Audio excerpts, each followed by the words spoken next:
سلسلہ اسلامی اور اخلاقی کہانیاں۔ حج کا سفر۔ حضرت عبداللہ بن مبارک رحمۃ اللہ علیہ ایک مشہور بزرگ گزرے ہیں۔ بہت بڑے عالم اور بہت نیک ہونے کے ساتھ وہ بہت مالدار بھی تھے۔ ایک سال حضرت عبداللہ بن مبارک رحمۃ اللہ علیہ نے حج کرنے کا ارادہ کیا اور اپنے خادم کو ساتھ لے کر مکہ شریف کی طرف روانہ ہو گئے۔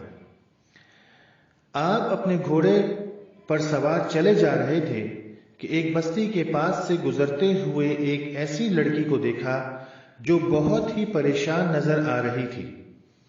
اس کے کپڑے جگہ جگہ سے پھٹے ہوئے اور بال الجھے ہوئے تھے۔ جس وقت حضرت عبداللہ رحمۃ اللہ علیہ اس کے پاس سے گزرے، وہ ایک مری ہوئی مرغی اٹھا کر اپنے دامن میں چھپا رہی تھی۔ حضرت عبداللہ رحمۃ اللہ علیہ نے یہ دیکھا تو فوراً گھوڑے کی باگیں کھینچ لی اور لڑکی سے سوال کیا، بیٹی، تم نے یہ مری ہوئی مرغی کیوں اٹھائی ہے؟ کیا تمہیں یہ بات معلوم نہیں کہ جن جانوروں کو ذبح نہ کیا جائے وہ حلال نہیں ہوتے؟ پھر تم نے یہ مری ہوئی مرغی کیوں اٹھائی؟ یہ سن کر لڑکی کی آنکھوں میں آنسو آ گئے۔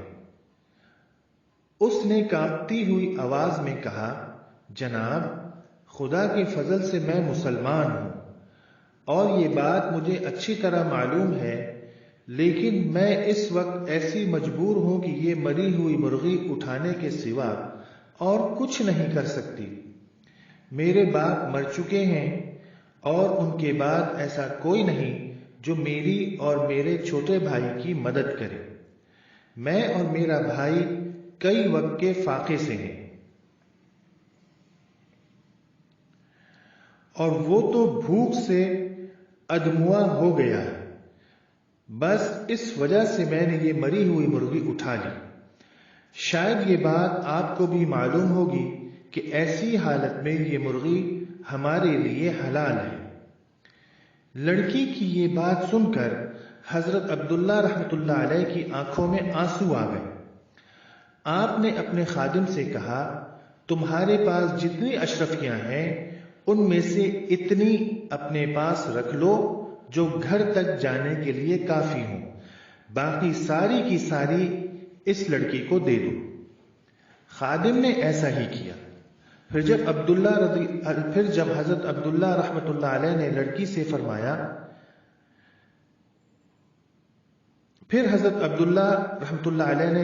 فرمایا، بیٹی، یہ اشرفیاں لے جاؤ اور اپنے اور اپنے بھائی کے لیے کھانے پینے کی چیزیں خرید لو۔ امید ہے کافی دنوں تک تمہیں کسی قسم کی تکلیف نہ ہوگی۔ لڑکی اشرفیاں لے کر خوشی خوشی اپنے گھر چلی گئی اور اس کے جانے کے بعد حضرت عبداللہ رحمۃ اللہ علیہ نے گھوڑے کا رخ اپنے گھر کی طرف پھیر دیا۔ خادم نے بہت ادب سے کہا، حضرت، اس وقت ہمارے لیے سب سے زیادہ ضروری کام حج کا فرض ادا کرنا تھا، کیونکہ ہم حج کا ارادہ کر کے گھر سے روانہ ہوئے تھے۔ حضرت عبداللہ رحمۃ اللہ علیہ نے فرمایا، بے شک تمہاری بات ٹھیک ہے، لیکن اس غریب لڑکی کی حالت سے واقف ہونے کے بعد اس کی مدد کرنا بھی ہم پر فرض ہو گیا تھا۔ ہمیں امید ہے کہ اللہ پاک ہمیں حج کرنے کی توفیق پھر بخشے گا، لیکن خدا نہ کرے یہ بچے بھوک سے مر جاتے تو پھر انہیں زندہ نہ کیا جا سکتا تھا۔ خادم کی سمجھ میں یہ بات آ گئی اور پھر دونوں گھر کی طرف روانہ ہو گئے۔ حضرت عبداللہ بن مبارک رحمۃ اللہ علیہ ایسے خوش تھے گویا حج کیے بغیر ہی اللہ پاک نے انہیں حج کا ثواب دے دیا ہو۔ اللہ تعالی ہم سب کو حج کی توفیق نصیب فرمائے، بار بار حاضری کی توفیق نصیب فرمائے، اور خصوصاً غریبوں کی مدد کرنا، غریبوں، یتیموں، مسکینوں، لاچاروں، مصیبت زدہ لوگوں کی مدد کرنا۔ اللہ تعالی ہمیں ان تمام کاموں کرنے کی اور ان نیک کاموں میں شرکت کی توفیق نصیب فرمائے۔